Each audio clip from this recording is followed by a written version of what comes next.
initiative finally taking off. From IIIT side, we've also been wanting to do something on women entrepreneurs. We somehow, just couldn't get that off the ground, mostly for bandwidth reasons. So we're very happy that it's happening now along with FICCI FLO. And so we have a few set of events that we have identified. We'll discuss a little bit.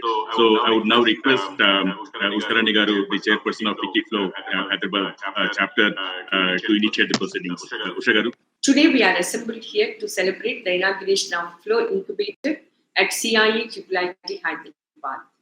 We expect that the incubator will empower member entrepreneurs with startup intelligence, mentorship, networking, and bespoke guidance. We believe programs such as talks on emerging business models, boot camps that help understand models for assessing business and market strategies, and mentoring programs that help entrepreneurs scale their businesses will go a long way in making confident women entrepreneurs of our members. The FLO Talk series are envisaged as knowledge-sharing sessions on emerging business models, strategies for scaling up, differentiating a startup from conventional businesses, types of funding, and other insights. The idea or opportunity validation boot camps will be cast as short programs aimed at existing entrepreneurs as well as startups to equip them with an understanding of how to evaluate businesses, the various market models, growth strategies, and planning. With a case study-based approach, they will enable learning from the analysis of the participants' businesses and the art of pitching. On successful completion of the bootcamp, interested and qualified entrepreneurs can opt for a 1-month, one-on-one mentorship to review their business idea, plans, results, strategies, and business development, concluding with final pitching to a panel of experts as part of the FLO Micro Accelerator program. I believe FLO Incubator at CIE-IIITH Hyderabad will help us leverage and take advantage of the FLO and IIITH ecosystem to build a resilient entrepreneurial culture in women. I would like to thank the team at IIITH Hyderabad, led by the inimitable Ramesh Loganathan, for stepping in so willingly to actualize this wonderful idea. I appreciate the efforts of FLO member Sarita Chilkapati and Social Outreach EC Head Radharani Sunkara in turning this dream into reality, supported by the incubation team members Neha Reddy and Manisha Tippiwal. The team will take this program forward through the year. This is another momentous step in the direction of our vision to live empowered. It is also a way of keeping the One FLO mission flying high with cross-chapter collaborations. And now, it brings me great pleasure to announce the inauguration of FLO Incubator at CIE-IIITH Hyderabad. More power to empower. Thank you. Over to Ramesh. So thank you, Usha Garu. And Sanjay, request you to kind of symbolically with your hand inaugurate the FLO Incubator with a wave. Oh, that's such an honor. Thank you. I'm honored and it's my pleasure. Thank you. Thank you, Sanjay. I mean, like you, I think you are one known to FICCI FLO, and of course, you're very well known to us. I'm not sure if you mentioned Usha Garu and others. Sanjay is on our governing board, Incubator's governing board, and is also an advisor. We have an executive committee that meets monthly almost twice the operation of invite Sanjay Jesrani to deliver his talk today. Sanjay? And to IIIT Hyderabad for this wonderful initiative. I must tell you, I've been in Hyderabad all my life, and I'm very familiar with FICCI FLO. Of course, Manisha Tippiwal is a good friend, and several of you others also I have known. So it's completely my pleasure to be here. And I also want to mention, ma'am, exactly what you referred to. I used to go to China because we had an office in Guangzhou. So we had a 300-member team, and I was part of Sierra Atlantic and Hitachi Consulting. And I must say that in China, over 50% of the workforce is actually women. So your point about the contribution to the GDP, which can be made by such active efforts is completely and 100% correct, ma'am. And I'm sure with the fine efforts which FICCI FLO and several other groups are doing, there will be a lot more women entrepreneurs out there. And I must mention here that I have a TEDx talk on women and finance. And the point of that talk was, and I sincerely believe that it's not because I have a FICCI FLO audience here, but I sincerely believe that women are actually far better at finance and entrepreneurship than men are. So I just wanted to share that and put that across. Having said that, can I go ahead and launch into my talk now? Is that okay? Okay, thank you. So I'll take about 40 minutes or so for some of the points which I will cover. And then we can have a Q&A. Very happy to do that. So as we bring up the presentation, I have been informed that all of you are already entrepreneurs involved in several different industries. And it's great to know that. And one of the questions I often get, and I must mention here, that I have been part of a family business in manufacturing, which I spent about 7 years. We had a factory in Sanat Nagar, so I'm very familiar with manufacturing. Then I spent about 20 years in IT. I'm a chartered accountant, basically. I was part of a journey which started from a 10-member team called Sierra Atlantic. It was a IT services company, and we grew to about 2,000 people over a 17-year period. I had joined as CFO of this company, Sierra Atlantic. I had an opportunity to take the company to a public listing, take them back to private, and then grow the company, at which point in 2010, we were acquired by Hitachi, Hitachi Consulting, a group of Hitachi. And then I stayed on for 3 years as the CEO of Hitachi, and then I stepped out. So the last 6 years, I've been part of the startup ecosystem. I currently invest and mentor. So I've invested in about 20 startups, and I spend a fair bit of time in mentoring both startups and mature companies. I also sit on the board of a hospital in Hyderabad called Star Hospital, and I have been associated with Fernandez Hospital, Dr. Evita Fernandez. So that's just a quick background. So like I said, I'll be covering about certain salient aspects of startups. Startups are very close to my heart, and these are the topics I'll be covering. Yeah, so what is a startup venture? This is my sort of homegrown definition. A lot of you are already in business will associate with this. And I get a lot of questions about how is the startup different from a traditional business? Okay, so let me mention here, I believe that a startup is actually defined in this way. A team of founders, ideally a team is important because a solo founder can get really stretched as you build up your whole venture, right? So a team of founders with industry and business knowledge, that's very important. A lot of places where I go to talk about at colleges and campus level, the youngsters ask me that, can we not start up as a youngster? Of course you can. You must find a must solve problem. What I see very often is a lot of startups actually think of a solution and then they take the solution torch to look for a problem to solve.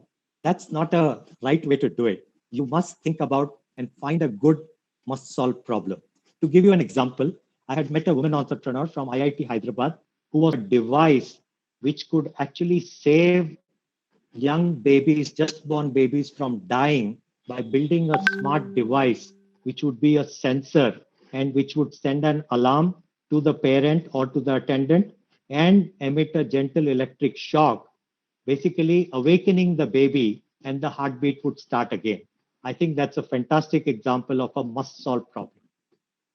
And then this team builds an elegant differentiated solution, which is very important. And startups have access to frugal capital. Most startups are bootstrapped.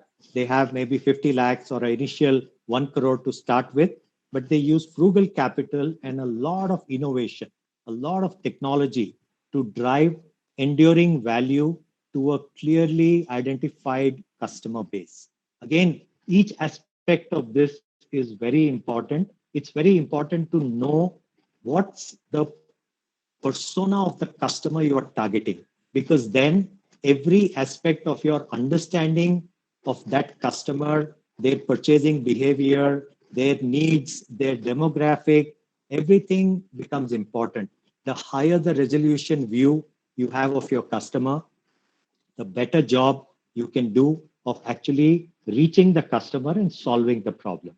And of course, as an outcome, the venture creates disproportionate value for all its stakeholders. In fact, in the real world today, I get asked this question a lot, that how do companies create hundreds of millions of dollars of value, right? How do startups start and in 1 year, they are able to raise 50 crores, 100 crores, and in 5 to 10 years, they go out and make a huge exit, right? So people make billions of dollars. Well, it's generally a romantic view. And what happens is most of the time we only hear about the success stories. What I want to share with all of you is that startups is one of the only business in the world where the mortality rate is higher than 95%. No more than 5% of startups exist 2 years after they start or 3 years after they start. And a lot of them go down. So that's the part which doesn't get covered. And in my resources slide, I've actually covered about a website called autopsy.io. That's a website which actually captures lessons learned by founders who failed. And that's a very interesting and important insight. So, with the startup venture, what is the startup's path to heaven? So, I like to say that, and I take this pressure off a lot of youngsters, right? Young founders, people who are starting off, that you don't need to get to $1 billion startup.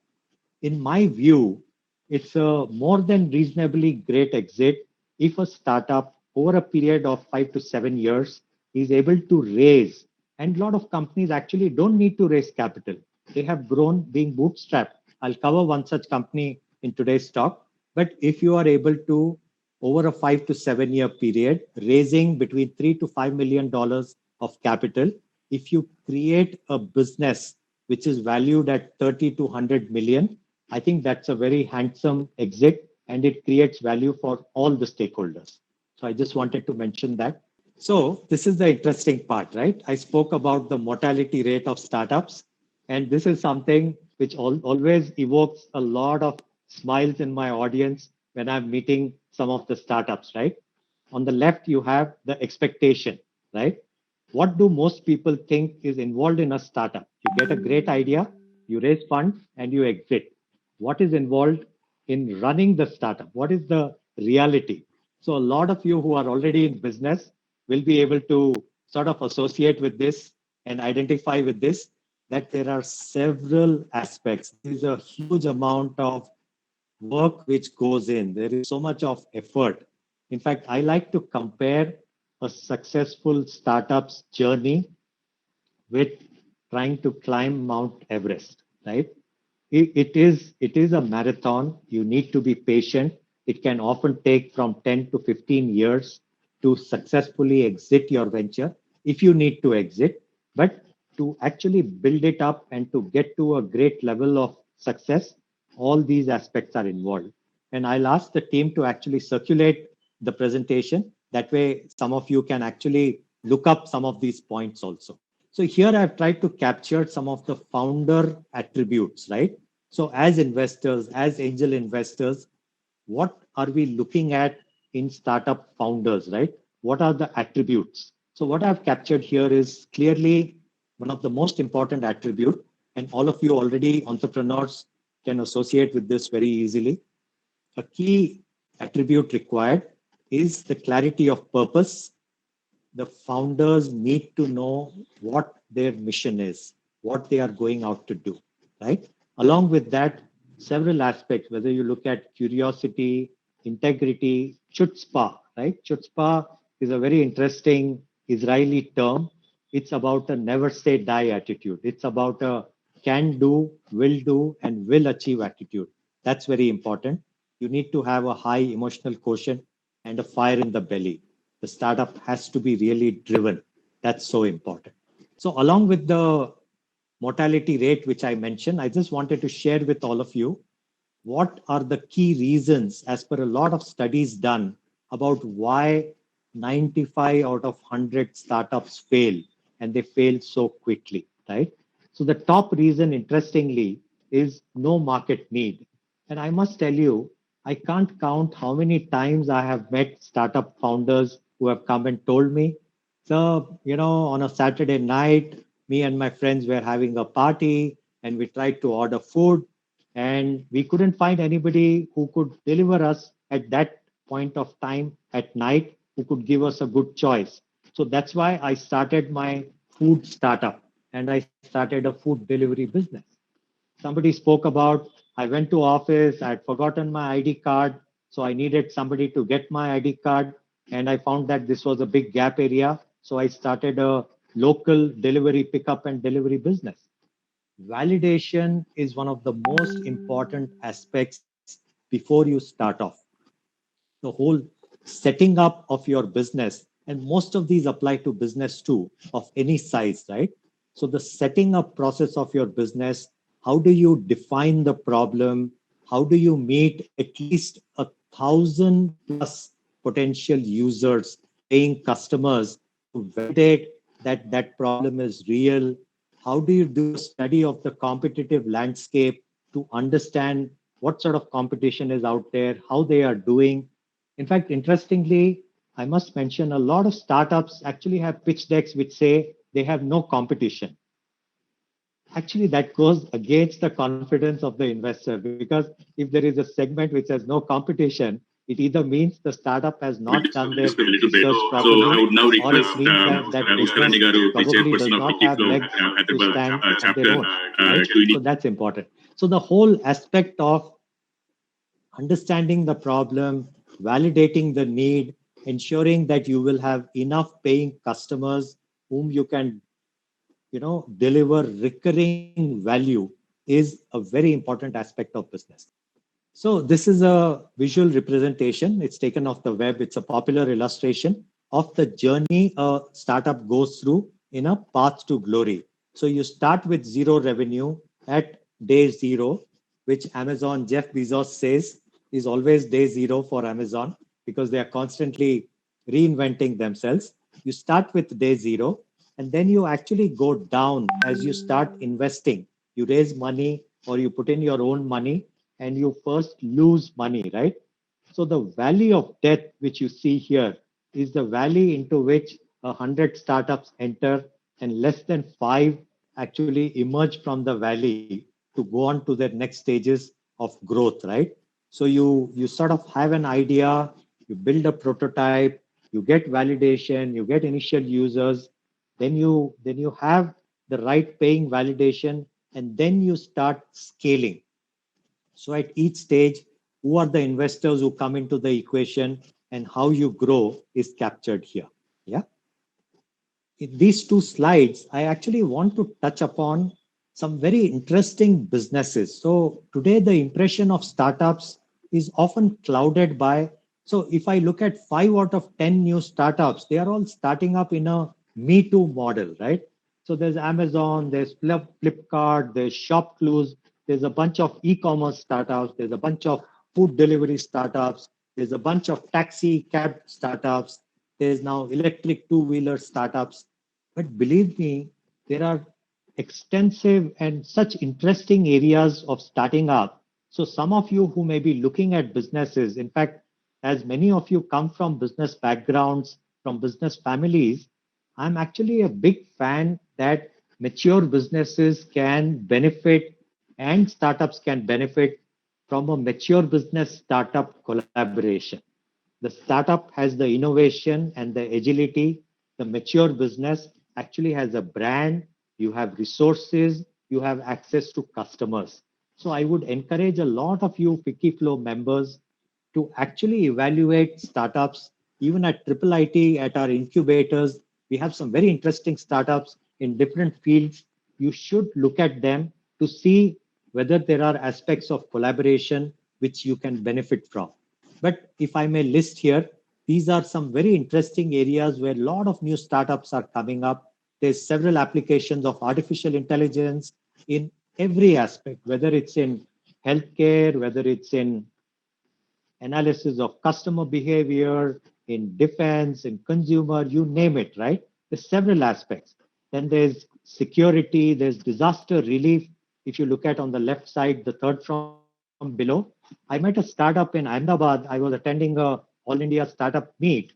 A bunch of three youngsters actually built a robotic snake device which could burrow through rubble in an earthquake scenario. Very interesting. Their idea was that if an earthquake happens or if a building collapses, it's very difficult to find survivors because you can't use heavy equipment to move all the debris and find the survivor. So they actually built a robotic snake which could enter small spaces. It had sensors where it could detect signs of life and it could send back the signals to the searchers that yes, there is a person here and that person is alive. This had a two-way camera built into it, and it was a fascinating idea, right? So there's a lot of fintech which is happening today, especially a lot of microfinance related, inclusive fintech is happening, a lot of social impact, agriculture, farm productivity, the whole disintermediation. If you look at today from a farm to fork, typically the producer gets no more than 20% of what value we pay as consumers. So 80% is going to the intermediaries. So there are a lot of startups which are actually working to bridge this gap and come in and help the producers, which is a great thing to do. There's so many startups in wellness and fitness tech. Esports has become a huge this one, right? So there's the whole Team 11 or one of the betting startups in cricket, which has done so excellently well. There's drone startups. So there are fascinating areas in which people are starting up and doing amazing work. So here I've actually gone into a few very interesting use cases of some of the technologies which you saw on the earlier slide. Zipline is an American-Israeli joint venture. They have also come to Hyderabad. They are actually delivering blood to remote locations in Africa, and now they are working in India also. Like in Africa and India, there are several small villages which may have health centers or small clinics, but during certain parts of the year, they are not accessible. So if blood is required for a patient or for a mother who's delivering or for any emergency requirement, they don't have the facility to store blood at so many different locations.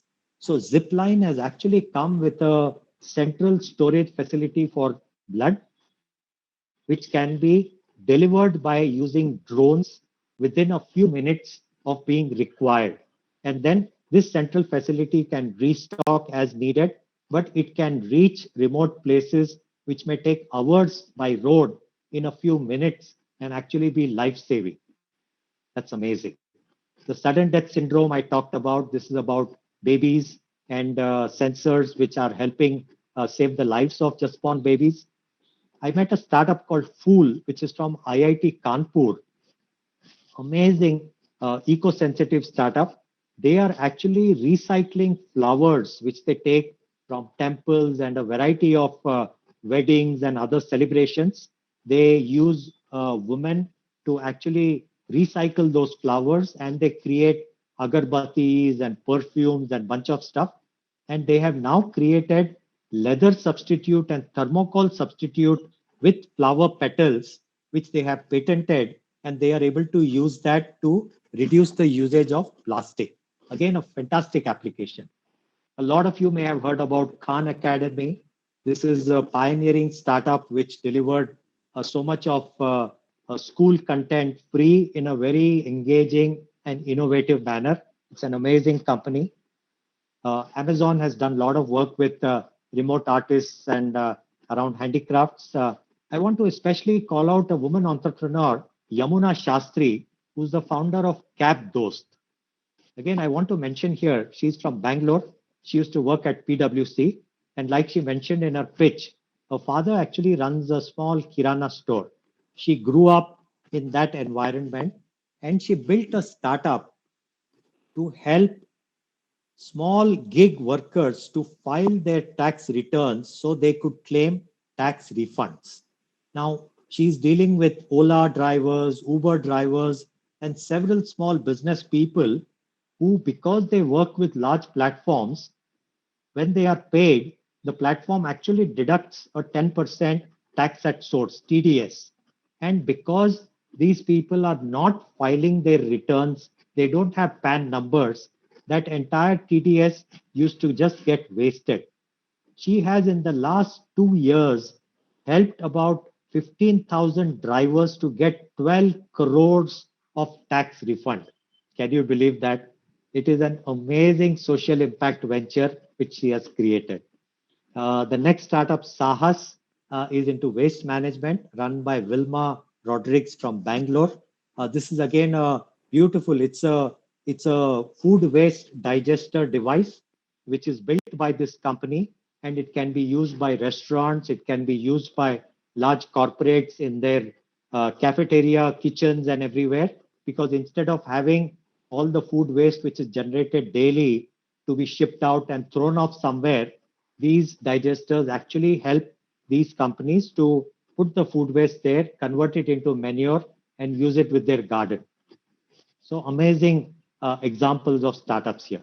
So now I move on to fundraising, and this may be helpful for some of you who are already into a lot of ventures. In fact, during the last month or so, I met several entrepreneurs as part of the Thai Women initiatives, and it was very interesting. I met a entrepreneur who had a specialist bakery for pets. I met a sari entrepreneur called 6 Yard Plus. So it was amazing, right? So some of the sources of capital raise can be. So as I go into fundraising, and I'll take questions at the end of it. I think that may be most productive. I hope that's okay, Ushaji. That's all right, right? So on fundraising, it's interesting. Like I mentioned, I have met startups which have been bootstrapped and very successful. And one of the things which is very important from an outside world, the world looks at startups as thinking that it's very easy to raise money. Actually, it's very difficult to raise capital, right? So you really have to have a great problem which you are solving. You have to have an elegant solution to be able to convince investors. And I think what is very important is one must think through the pros and cons of raising money. So the benefits, of course, of raising capital is if you have enough fuel in the tank, you can accelerate your growth, you can hire smart people. I believe that human capital is the most important resource for any entrepreneur. Having good co-founders, having good people with you is most important. Startups can also invest in patenting their IP. They have to build brands to scale up. So allowing, if you have enough capital, you can actually spend right. So if you look at financial discipline and then you have investors actually, in most cases, bring in a lot of business network. They connect you into the market. So that becomes really good, right? But from a challenge perspective, the moment you raise capital, and this often happens, I see that if a startup is raising capital too early, you dilute too much of your ownership. So, to give you an example, if a startup which has not invested any capital goes to an investor and says, you know what, this is my idea, this is how I'm planning to do it, you may find an investor who may be ready to invest, but that investor may ask for 80% of your company by investing 1 crore of capital. So if you have, as the founder, if you have only 20% left after your first fundraise, then your skin is completely out of the game. And this can happen. In fact, just yesterday, I was watching a movie on Netflix called The Founder, which is the story of McDonald's, right? So Ray Kroc, who was seemingly the founder of McDonald's, was actually the franchise partner of two brothers who started McDonald's. Ray Kroc and McDonald's over the period has probably made more than $100 billion, but he bought out those two founders for less than $2 million. And that is an interesting story of entrepreneurship, right? So if you look at the challenges, if you dilute too much of ownership too early, that's a problem. If you get a wrong investor, that's again a problem. This is something I caution a lot of my startups with, because today almost everybody wants to be a startup investor because it seemed to be very glamorous. But the problem is, I actually tell startups, I tell my investor friends also, some investors, if you take in as angels, if they are used to actually lending money on interest or in more traditional businesses, it can be very challenging. I have met startups which have actually taken money from people who are generally used to financial lending, because the startup is like nurture capital. Once you invest, you have to forget your capital for 7 to 8 years. You have to help the startup financially, by network, by advice, every aspect. So that's very important. And I just need to bring that out here, right? Okay, I want to leave some time for questions. Yeah, so this is, again, I partly touched upon it, but I just thought this would be helpful for everybody, that what do investors look for? Why do investors pump in crores of rupees into such young companies, right? So what they are looking at is, what is the business problem? That's very important. But beyond that, what is the size of this problem? Can this startup go national and global? Is the problem large enough where it can take scale by this venture? That's extremely important. Is the business solution differentiated enough? Does the founding team and the solution have the capacity to propel the startup to a leadership position in this area? That's very important.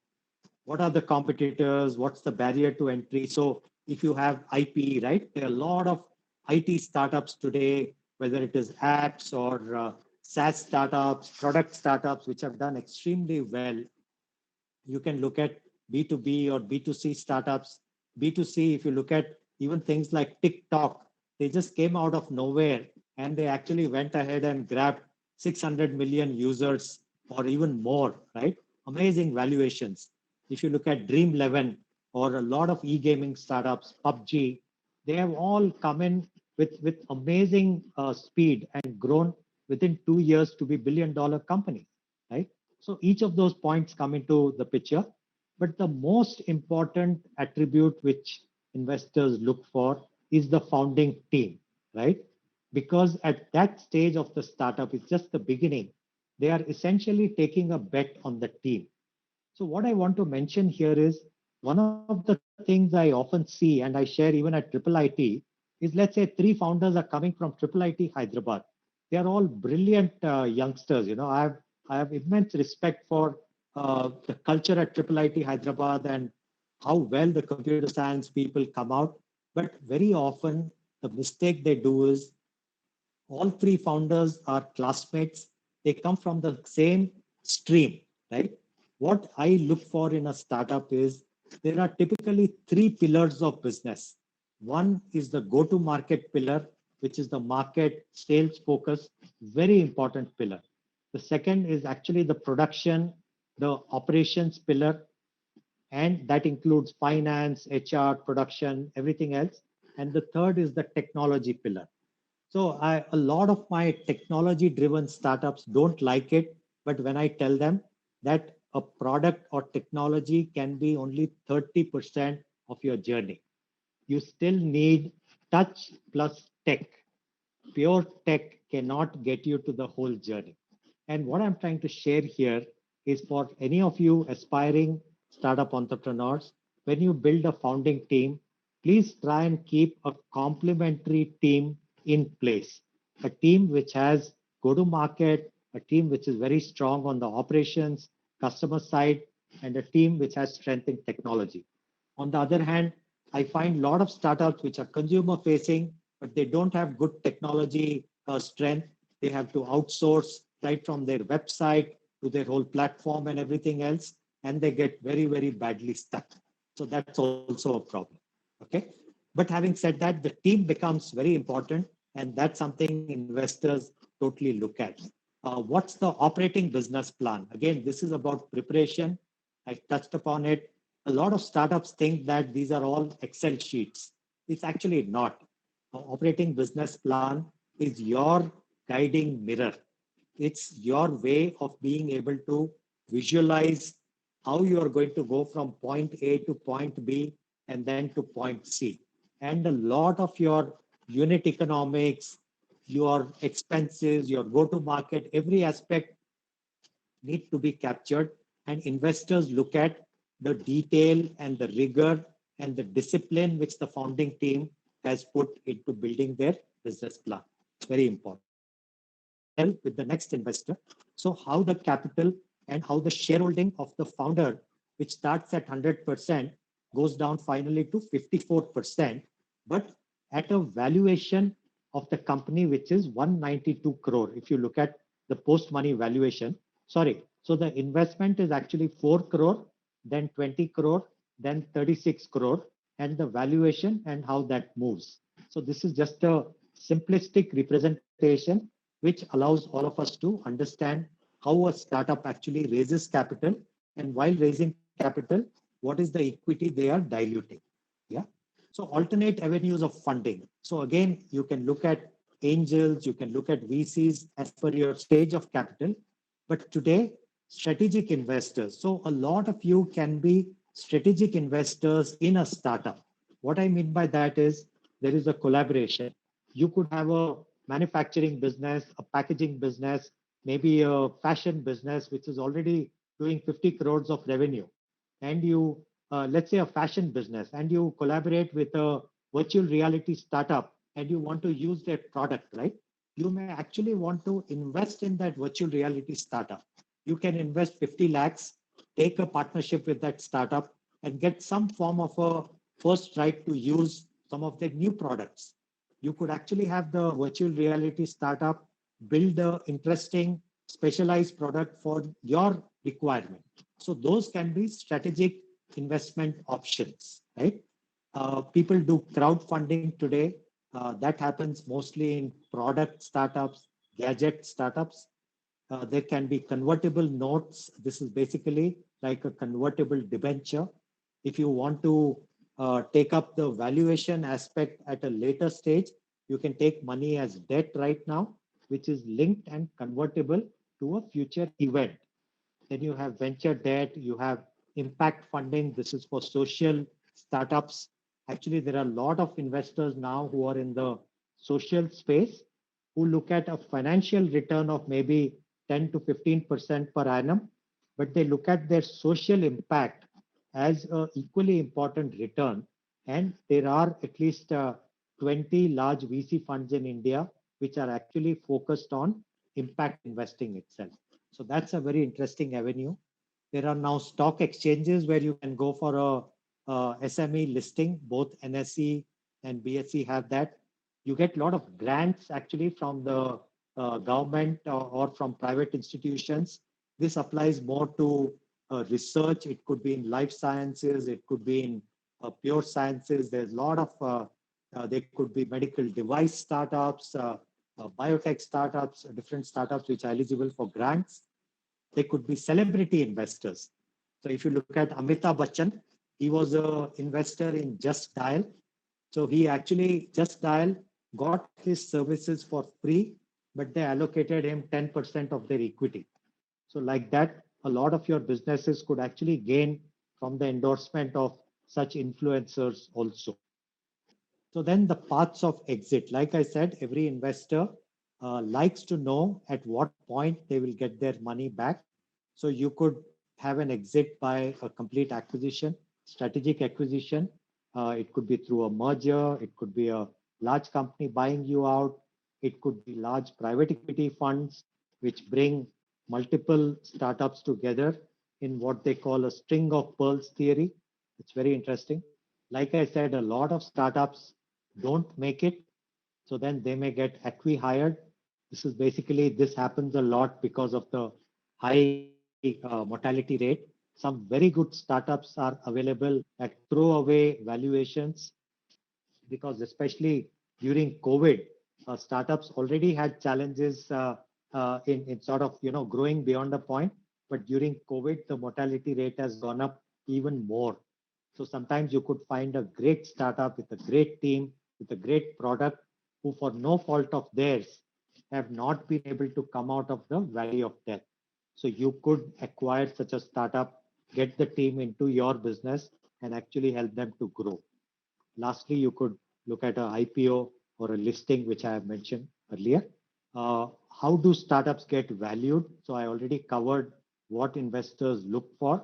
But during an acquisition, typically a startup would be valued. So based on the customers, it has the number of users and their loyalty and market share.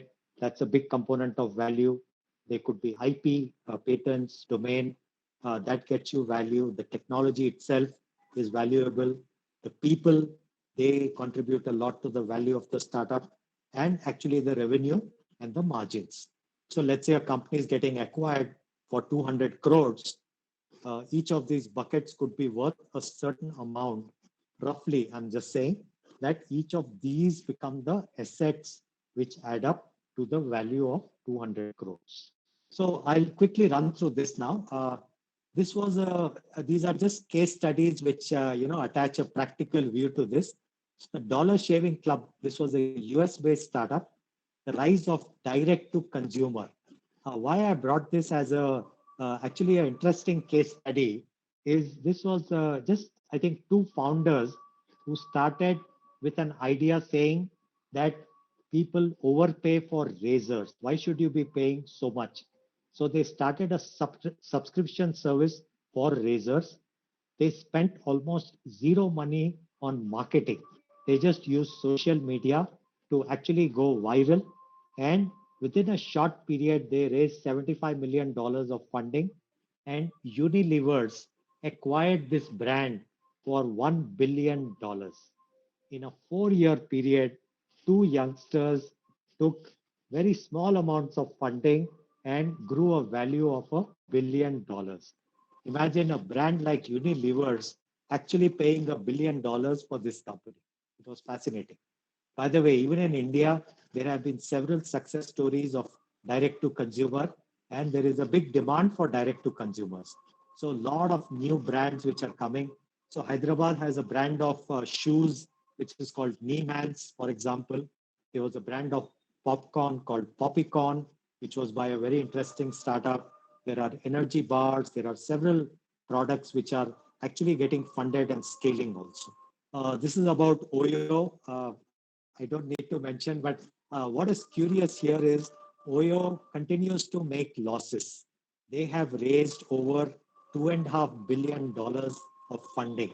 They are probably valued at between 10 to 15 billion dollars. I don't know. They must have gone down quite a bit. They have just continued to make losses each year. In fact, they hope to turn profitable in 2022, but they get valued because they build scale and because they have a good market share in India and because SoftBank, the founder, Masayoshi Son, believed in this founder of Oyo and decided to take a big bet in them. These are humongous amounts of money which have been funded at an almost an idea stage. It's crazy, right? But it's good for the economy. The more they spend, the more the economy benefits, the more the consumers benefit. So I'm not complaining. Bounce is a last mile bike rental company.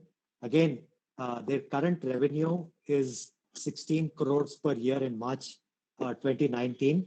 They lost 87 crores in that year, but they have raised $100 million at 7.5 crores per million. This is 750 crores of capital has been raised by this company, right? Amazing. This is a crazy story. The next slide is a company called Udaan, a social e-commerce company. They raised a single round of $580 million. This is close to 4,000 crore rupees. Okay.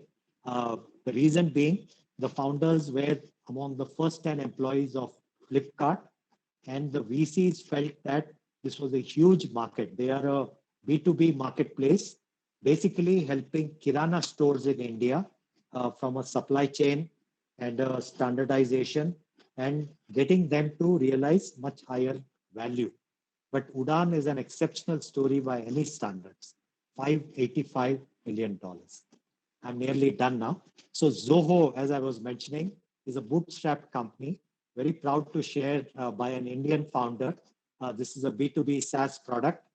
They have never raised capital so far. Bootstrapped as in self-funded all through. Today they have over 7,000 employees and they are valued at over $1 billion. So I just want many of you hardcore entrepreneurs to know that you don't need to raise funding. There are enough stories on bootstrap also. So these are two quotes I'll be ending my presentation with. Sam Altman, you should look up Y Combinator. Some of you may know this already. It's a value-based accelerator.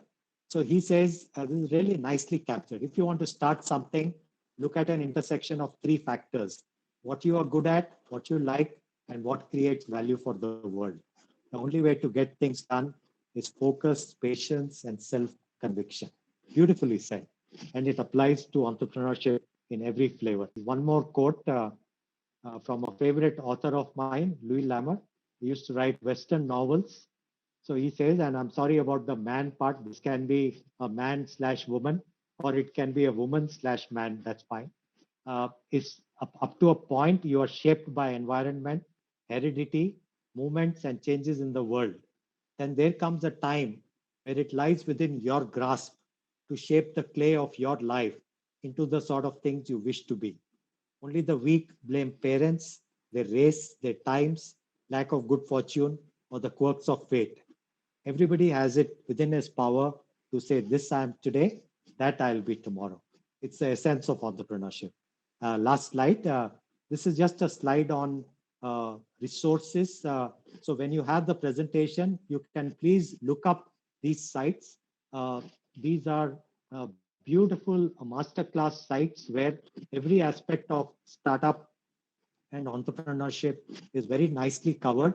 The last one, like I said, is autopsy.io, which is about learning from first-hand accounts of founders who have failed. So it's an interesting one. I did take a long time, but I think we have 20 minutes for questions. I hope that's okay. Back to you, ma'am, or to Ramesh. Thank you so much. Thank you for your patience hearing. So yeah. Sanjay, thank you so much. I think that's a fantastic rundown for anybody that wants to understand the whole the startup space.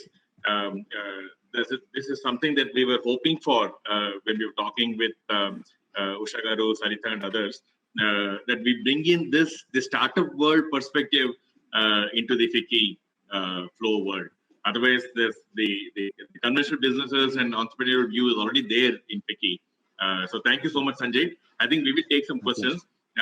Request Sarita. Sarita has been a key force behind making this happen, constantly following up and getting us to this state where we're formally launching the FLO Incubator today. So request Sarita to kind of help with the Q&A, anchoring the Q&A, because Sarita would know most of the members. So Sarita, please take over the Q&A section. Thank you, Ramesh sir. Good evening, everybody. And thank you, Mr. Jesrani, for your invaluable thoughts in sharing the startup funding journey and all that. And in a short span, in fact, you had covered whatever aspects of funding are there in the startups. I think you've crisply put up everything in a nutshell. Thank you so much for that, sir. Now, I request our members to type in the chat box so that your queries will be addressed. If not, I can start with the question, which I'm ready with. Sanjay, sir, can I start off, sir? Yeah, please. Yes, please, sir. please. Yes, please. yes, sir. So, generally, a typical question, sir. First thing is, how do you identify a successful and unsuccessful startup? Yeah, there is no easy formula here, Sarita. Okay. It's actually it's like trying to spot diamonds in the dust, as they say. Okay. But partly, like I covered some of the factors, I think one looks for firstly the founders itself, Sarita. So is there a good fit? Do the founders have the background? Do they have the approach to the business which has the rigor which has the sense of purpose there. So one looks at that part as a key element, Sarita, but one also looks at what is the problem the startup is solving, right? So for example, I'm quite interested in food startups or delivery startups or others, but my focus is a lot on healthcare. I have invested in a startup called Dr. C, which is in the diagnostic space in Hyderabad. And in some ways, because I'm quite interested in healthcare, I may choose certain sectors which I find interesting, which I can add value to, Sarita. So there are multiple such factors which come in. Yeah, sure. Okay, so I think that was pretty much informative also, because I mean, a founder is the one who really paves forward to the startup.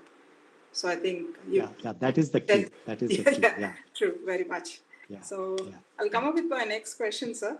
It talks about in case of novel technologies, how does an entrepreneur give confidence to the investor in the technology?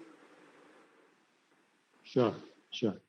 Actually, that's a great question. So I must give you a practical example of what I went through.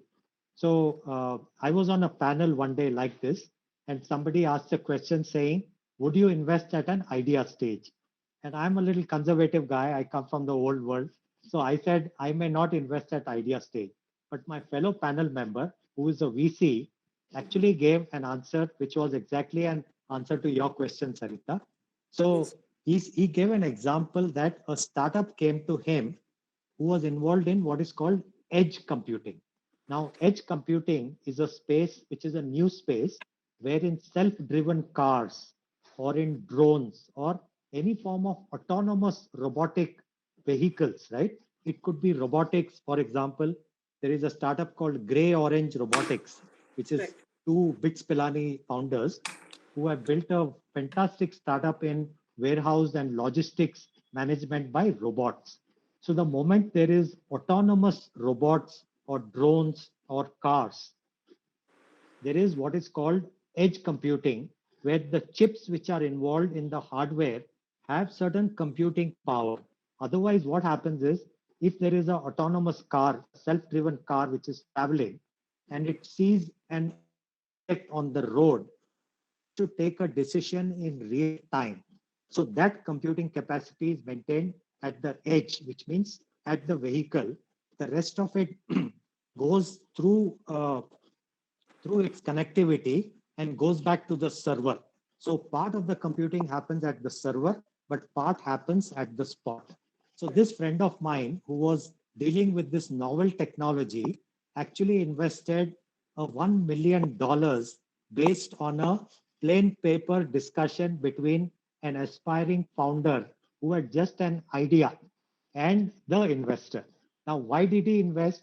Because this investor actually had been very passionate about this technology. He was looking to find a founder who would be willing to start up there. So to your question, sometimes you can actually find a good fit. So if there is a novel technology which is unproven, it may help you as a founder to try and look for investors who have a background in that technology or in an adjacent technology, because they may be able to relate to that technology and then they will be able to take a call on that. So you mean to say the investor should have some orientation about that technology, otherwise it won't be a win-win solution for both? Ideally, yes, ideally. If they have a background, it helps them to resonate. Okay. Yeah. Thank you, sir. Otherwise, it does become difficult, because at a risky stage, if something is entirely unproven, then it becomes a little difficult to get that. I see a couple of more questions coming. Will you take them, Sarita? Yes, sure. Sir. We have this from our member, Ms. Charul Suri. So her question is, under what circumstances bootstrapping works, and under what circumstances it makes sense to take external funding? Sure. No, that's a great question. It comes up very often. So typically, bootstrapping works in businesses which are not very capital intensive. Now, what do I mean by that? If you are going to be in a business which is business to consumer, where you have to acquire a lot of retail customers, that can be very expensive. Typically, the cost of acquiring every customer for a app can be as high as $10. So if you have to acquire 1 million customers, your cost of acquisition itself can be $10 million. But if you are in a B2B business, then what happens is your marketing is a lot more person dependent, it's more intensive. You could be meeting one business or 10 businesses, and one of those businesses may give you an order which is worth 1 crore or 2 crores itself. So then the capital requirement for that business from a marketing perspective may be much lesser. So it's really a function of the business. Typically, what my advice is to startups is that when you are starting up, you should consider having capital with you or within friends and family, which can at least bring you to a product ready stage. Because then if you go for funding, the important part is you can get a good valuation also. See, the valuation equation in a startup is the earlier you go for funding, because your business is not yet developed, the investor will want to take more of your company for the same amount. So at 1 crore, an investor may take 60% of your startup if you go too early. But after 12 months, you can get 1 crore for 10% of your startup, maybe 5% of your startup. So that part becomes very important. Ideally, bootstrap. If you can't bootstrap, try to find some initial capital from friends and family, and then go at a stage to an external investor where you are at a much more mature stage. Yeah, back to you. Yes, sir. So I think your suggestion says that do not try to dilute your equity in the early stages. Ideally. Yeah, yes, sir. So one more question, sir.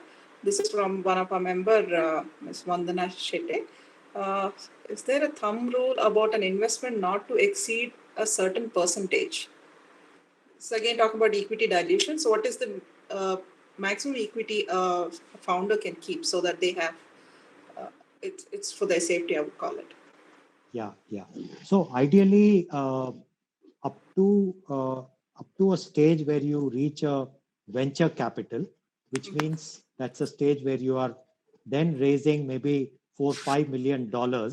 Up to that stage, you should, as the founder, you should have at least 50 to 60% of your capital. So I think it's a very good question by Vandana, that if you dilute too much of your capital too early, actually what will happen is a venture capital will not invest at that stage, because if they invest when the founder is already down to 50%, and if they take 20% of your equity, the founder's holding becomes say 30 or 35%, and it's too diluted, because the VC is now looking at that it is really the founder who's going to propel the business forward. So the VCs actually worry when a founder's equity becomes too little, because they don't want to run the company. See, all of you should know this. It's a very interesting point. A lot of founders ask me, sir, should I take money? What if the investor takes over my business? Actually, investors generally don't want to run your business. They want to make returns from your business. So you don't have to worry about that. But my short answer would be, you should try and retain at least 60% of your capital till you reach a VC stage, which means till you have gone to market, you have scaled, and you have reached a certain revenue, you must be able to have at least 60% of capital with the founders. That's a very good answer, sir. I mean, at least we'll keep that benchmark figure that 60% should be ours. Otherwise, we won't be surviving. Yeah. Yes, sir. So can we take the next question, sir? Please. Yeah, this is from Ms. Smita Golkar. She is trying to ask how to carry out, at what stage in startup life cycle should be a go-to-market strategy? Yeah, actually, you should build your go-to-market strategy at your start stage itself, right from commencement. While you may hire salespeople later, see, finally, the founder is everything in a startup. The founder is the product creator, the founder is the evangelist of the product, and the founder of the chase is the chief sales officer also. Okay. So you have to start thinking from day zero. But if the question is that when do we hire salespeople, because then you have to invest in them, you have their payroll and everything, you must get to a validation and a sort of repeat business, at which point you have crossed the hump that you can now begin to go to the next orbit in selling. At that point, you can start building your sales team. But early on, you must think through it. And ideally, like I referred, Sarita, among your co-founders, you should have one of you who is laser focused on going to market. Because eventually, there is no point in having a good product. I may have a bottle of flavored sugar water, which is far superior to Pepsi or to Coke, but I can do nothing with it. Nobody is going to pay me. I may have to pay people to drink it, right? So eventually, it is how Pepsi and Coke have taken this 5 paise of sugared water to the market and created multi-billion dollar enterprises. So they have done a job of being able to capture the imagination, position their product, and make loads and loads of money, right? So the product is important, but I can have a secret formula, but I can't do anything if I can't bring it to the market. Exactly, sir. That's true. We have to reach out to the customer rather than expect that being a good product, it'll sell by itself. Yeah. Ideally, in fact, if I may add one last point here to some of you who have traveled on the channel between UK and France, it's the underground channel actually, crossing the channel. So I often refer to that to my startups to say that as you start product development, you should start your connect with your customer. So you come from customer problem back to your product. The channel was actually dug from both sides, from UK and from France. And it's a piece of engineering marvel that they met at the midpoint. If they had dug only in one direction, it would have taken them far longer. So that's a perfect example for a startup that you must come market customer back towards your product and product towards your customer. Yes, sir. Thank you so much, sir. That was a very insightful answer. Now, next question we have is from Ms. Smriti Rathi. She's asking a question: what are the pitfalls for a manufacturing startup in pharma sector? So this is a generalized question rather than funding, sir. Would you be able to answer it? Sure, I'll take a shot at it. So like I said, there can be a manufacturing startup. There's no problem with that. What can be the pitfalls? My guess is the moment you are into manufacturing, your capital requirements are going to be fairly serious. Okay. So as you go for capital, the point I mentioned that, and even you should evaluate actually that if it's a manufacturing setup, do you really want capital from an angel or a VC? Why do you want to dilute capital? You could take a debt against the assets of the company. That way you don't dilute too much equity.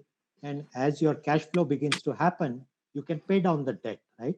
So I would say for a manufacturing startup, what you need to be careful about is that have you thought through the entire business plan properly? For example, I see startups who, because they have not yet, understood the cash flow dynamics, and I see this a lot among even mature companies. In manufacturing, for example, if you want to do 100 crore of turnover, your working capital cycle becomes extremely important. At any given point of time, you will have raw material, you will have work in progress, you will have finished goods, and you will have debtors. For 100 crore turnover, if you have 2 months in debtors, you actually have about 15 crore in debtors. And then in your stock itself, you may have another 20 crores. So to do 100 crore manufacturing, you need 35 to 40 crores as working capital. This is often a problem which a lot of businesses do not estimate properly. They may start with 10 crores capital, but then they are constrained through their cycle and then they keep suffering. They have to pay higher to their suppliers because they take credit. They get a lower price from the debtors because they want money quickly. If they make certain finished goods and the demand is of some other goods, there is again a mismatch. So this can be a problem I can think of, Sarita, in a manufacturing scene. So you mean to say it involves a lot of working capital? You have to think through. The whole chain. Yeah. Thank you, sir. That was very informative.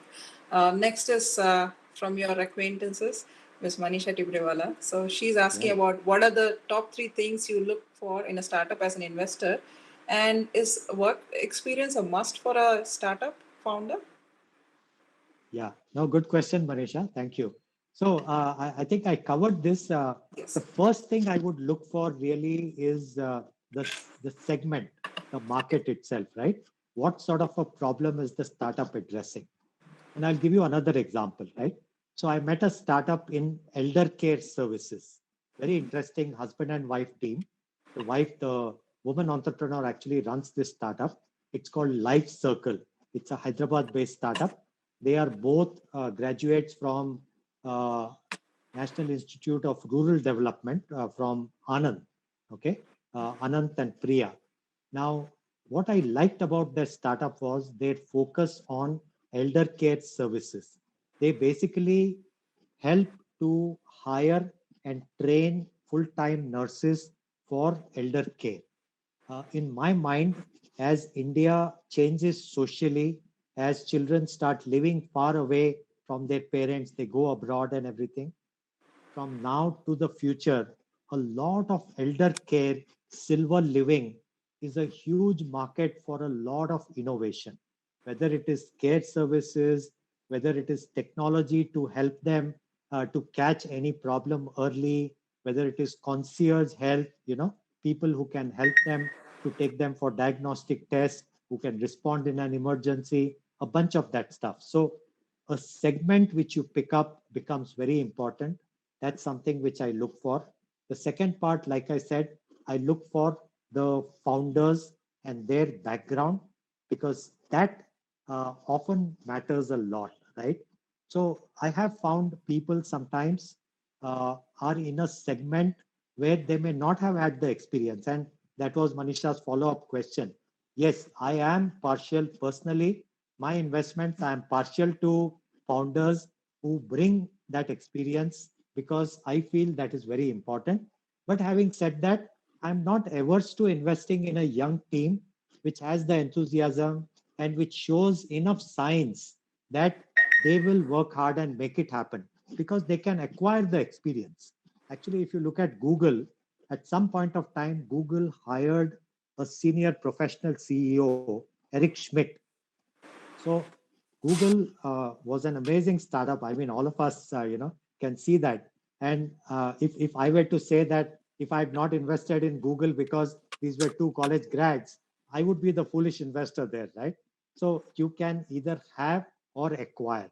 So I'm not totally against, but I would be partial for founders having that experience because frankly, as you go to market, it helps so much if you have spent 5 years in that segment because there is so much of learning which happens when you are involved in that industry or in that business.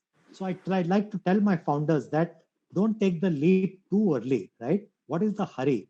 If you become a billionaire at the age of 35 instead of at the age of 28, your children or grandchildren are not going to blame you for it. So wait for a few years, go and gather the experience and then become your billionaire.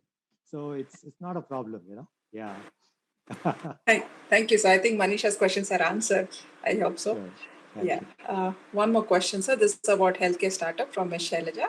She's been asking that sometimes ideas may add value, but not really addressing a burning problem. Here she's quoted an example of Practo, which added value and have introduced new way of dealing doctor consultations. But I don't think there was a burning problem here. But Practo was funded well in multiple rounds. So may I understand the major problem presented there to convince investors? It reminds me of a point which I like to make here. Typically, a startup can have scope to address a problem which is unaddressed, under-addressed or poorly addressed. If I were to look at one of these three, and I want to give the context here, a startup can actually compete against very large providers. That's not a problem because a startup is nimble. A startup's radar can be as low as 6 inches, whereas a large healthcare provider, their radar may be at 6 feet or 60 feet. So a startup can be nimble, they can have the advantage, they can pivot quickly. So in Practo's case, the startup also should find ways, because one of the huge competitive advantages today, which most businesses miss out, is a good customer experience, right? So you are right. The questioner is right. Practo was not addressing a must-solve problem, right? But they were addressing a problem which was under-addressed. What was the problem? Sitting at your home, if you could find out a choice of which were the doctors which were available within 5 kilometers of where you are. So they started with a listing, a discovery of doctors. Actually, they started with dentists because dentists have you can elect a dentist, right? You may not go to a different cardiologist or a different diabetologist, but you may try. Actually, even dentists have a lot of stickiness attached to them. But they started with a discovery which was helping both the doctors to get more customers and the customers to find doctors. And I'll give you what utility. Again, I'm not a big fan of Practo, so I must qualify that. They got 200 crores of capital, which I don't think was fully deserved. Okay, that's a different thing. But I must tell you a real life incident about Practo. We were traveling to Kashmir. We were in Srinagar, my wife and kids, and my wife had slipped and hurt her back.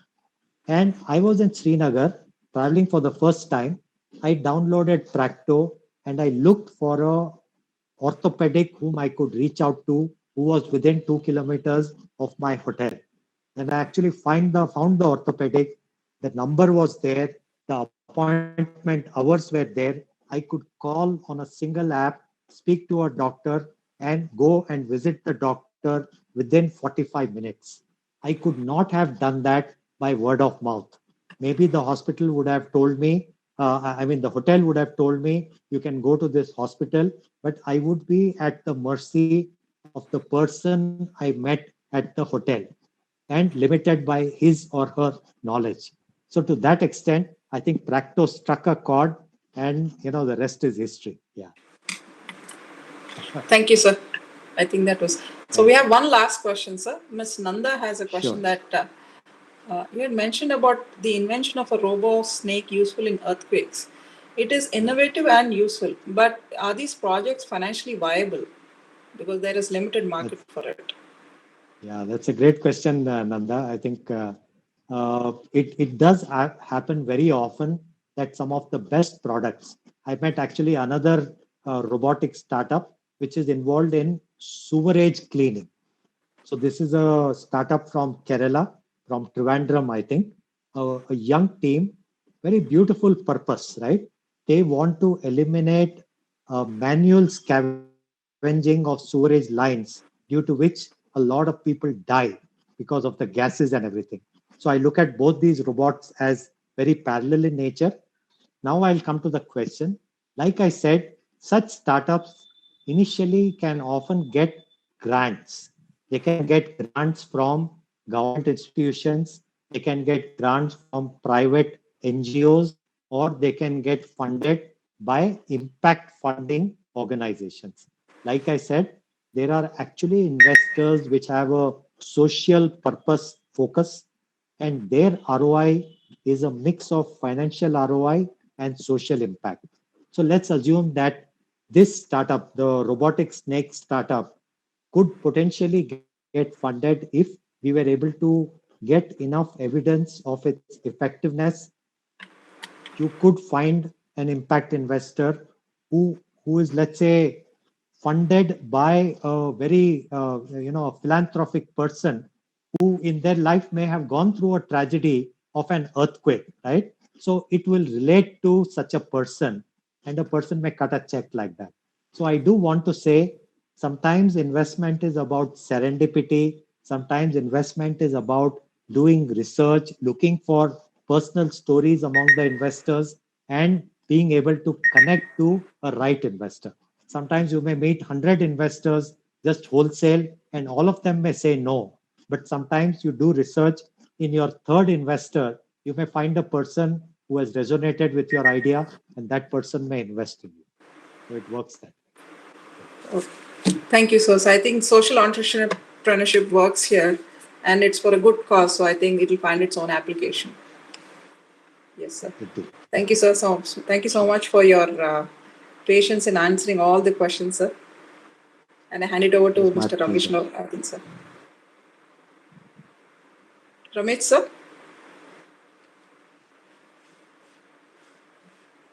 Hello. So Sarita, thank you so much. I think it needed somebody like you because you know all the members personally. And Sanjay, I think this has been one amazing session. I couldn't have imagined a better kickoff for this. And so I'm so happy. I think this is just the first in the series. We'll have, the plan is to have monthly flow talks. Talks from the startup world, either successful entrepreneurs or investors and mentors. And so once a month we'll have these talks, so sharing some perspective from the startup world to the FICCI FLO entrepreneurs. We're planning a boot camp for anybody thinking of a conventional startup or any business for that matter. We're planning an idea validation boot camp. It's a 2-day boot camp where they can validate their ideas and the opportunity. And we're also looking at a month-long accelerator where we'll get mentoring. These could be traditional startups coming forward or even other emerging tech startups. But we plan to put them through a 1-month access. So these are the 3 programs that we've identified. And so we hope that it helps the FLO members and creates like a slightly different dimension to what they're already doing. So Sanjay, thank you so much. Usha Garu, do you want to add any final closing comments? Sanjay, that's a wonderful session and a lot of take-backs from this whole last 1.5 hours. And from FICCI FLO, we are really very happy to get associated with IIIT and association with Ramesh Loknathan. We look forward for more insightful sessions in the next coming. Thank you, ma'am. So with your permission, I think we will conclude the session today. And so I'm very excited about this partnership and the fact that, like, as an institute, I've mentioned this in the past also, we have very, very strong initiatives around girl students, but we don't have enough women in tech. And we believe in an ideal world, it should be 50-50. Unfortunately for us in undergrad, it's less than 15%. And so we have very serious initiatives around women. So I'm happy that we're able to do this now on the entrepreneurship side. So thank you so much and looking forward to the next set of events. Yes. And Sanjay, once again, from both FICCI FLO side and IIIT side, thank you so much. I know you are very, very close to both institutions, but still I think we have to thank you. Thank you for the time and wonderful session. Yeah. Thank you. Thank you. Bye-bye. Thank you, Ramesh sir. Thank you, Sanjay sir.